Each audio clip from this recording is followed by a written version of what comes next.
चंद्रजीत यादव की ऑडियो का ये दूसरा भाग मैं आपके सामने रख रहा हूँ। कृपया करके सारा ऑडियो ज़रूर सुनें और चैनल को सब्सक्राइब ज़रूर करें। तुम लोग नहीं समझ पाओगे इस चीज को। वो लड़का पूरे रात दिन इस भर्ती के लिए अपना एक कर दिया था। उसका भी घर परिवार है, सब कुछ छोड़ के हम लोग जो भी उसके साथ रहते थे, हम लोग का भी घर परिवार है।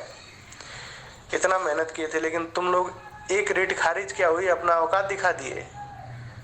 आज बहुत सारी पोस्टें आ रही हैं, बहुत सारे लोग गाली दे रहे हैं, बहुत सारे लोग पर्सनल पे भी फोन करके गाली दे रहे हैं कि ये कर दो, वो कर दो, मेरा पैसा वापस कर दो, तो ऐसे कर दो। और हाँ, पोस्ट एक वायरल पोस्ट पे तुम लोग लिख के वकील के बारे में सजेस्ट कर रहे हो, कह रहे हो कि अभिषेक यादव ने जिन वकीलों को हायर किया था उनकी फेस वैल्यू नहीं थी। किसकी फेस वैल्यू नहीं थी ये बताओ?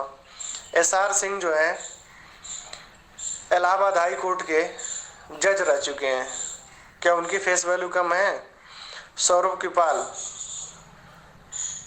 पूर्व चीफ जस्टिस BN कृपाल के लड़के हैं, क्या इनकी फेस वैल्यू कम है? पुरुषेंद्र कौरव जो इस टाइम MP के एडवोकेट जनरल हैं, क्या उनकी फेस वैल्यू कम है? विनय नावरे सुप्रीम कोर्ट के डिजिग्नेटेड सीनियर हैं। नीरज किशन कौल दिल्ली हाई कोर्ट के न्यायाधीश थे, जो कि अपने पद से त्याग पत्र देकर आके प्रैक्टिस करने लगे सुप्रीम कोर्ट में, क्या उनकी फेस वैल्यू कम है? किसकी फेस वैल्यू कम है बताओ? ये जो है नीरज किशन कौल, इनके भाई जो हैं संजय किशन कौल, इस टाइम वर्तमान में सुप्रीम कोर्ट के जज हैं। तो आप किनकी फेस वैल्यू के बारे में बात करते हो यार? कौन वकील इसमें से तुमको लगता है कि मतलब बहुत ही घटिया किस्म का था, जिसकी फेस वैल्यू नहीं थी या जिसकी इफेक्ट ललित के ऊपर नहीं पड़ता? कौन सा इसमें से वकील खराब है? जिसको जो भी आर्ग्यू करना था सब लोगों ने अपने हिसाब से अच्छा आर्ग्यू किया। अब आर्डर में क्या लिखना है ये जज के ऊपर डिपेंड करता है, ना कि किसी लायर के ऊपर।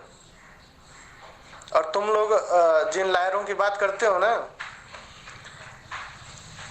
कि हरीश साल्वे और मुकुल रोहतगी, दुष्यंत दवे, सुब्रमण्यम स्वामी और कपिल सिब्बल, मनु सिंघवी, जितने भी टॉप के लायर थे, सबसे फर्स्ट प्रायोरिटी इन लोगों को दी गई थी। उस टाइम बात किया गया था हरीश साल्वे जो तुम लोग चिल्ला रहे हो, हरीश साल्वे से हम लोग बात किए थे, लेकिन वो मना कर दिए थे। दुष्यंत दवे से भी बात की गई थी, उनका शेड्यूल बिजी था, वो भी नहीं आ पाए थे। कपिल सिब्बल से बात की गई थी, वो भी नहीं आ पाए। जितने तुम लोग इस टाइम सजेस्ट कर रहे हो ना, सबसे बात किया जा चुका था और आगे भी बात किया जाएगा। हाँ, ये है कि अब आगे जो बात किया जाएगा उसकी तुम लोग की ऑडियो वायरल कर दी जाएगी, ठीक है? लोग ये जितने भी बड़े एडवोकेट हैं ना, ये खुद केस नहीं लेना चाहते थे, मतलब पुलिस की। ये अपनी उसमें बेइज्जती समझते थे, क्या समझते थे ये तो हम नहीं बता सकते, लेकिन ये खुद नहीं चाहते थे। अब तुम जिस अभिषेक को आज गाली दे रहे हो ना, अगर यही इस पे आर्डर हो जाता तो तुम लोग उसी अभिषेक का जयकारा लगाते, लेकिन अपने स्वार्थ के चक्कर में तुम लोग इतने गिर गए हो कि आज जो बंदा तुम्हारे लिए रात दिन एक करके अपना सब कुछ त्याग के तुम्हारे लिए लगा था, तुम्हारे फ्यूचर के लिए लगा था, अपने फ्यूचर के लिए लगा था, आज तुम उसी को गाली दे रहे हो। और कौन ऐसा लीडर है यार जो लीड करता और तुमको गारंटी दे देता 100% की हम साइन करवा लेता, कि हम साइन करवा रहे हैं, उस पर लिखवा लेता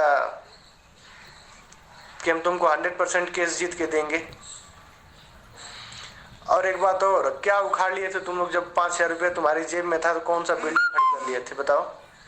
और कौन सा तुम बहुत बड़े व्यवसायी हो गए थे? अब 5,000 रुपया लगा दिए, तुम लोग गाली देने लगे। वाह यार वाह, कहाँ से ये सब लाते हो यार हरामीपना?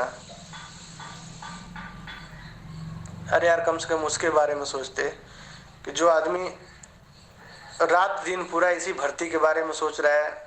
तुमको तो एक रीट खारिज हो गई तो इतना स्ट्रेस हो गया कि तुम गाली देने लगे।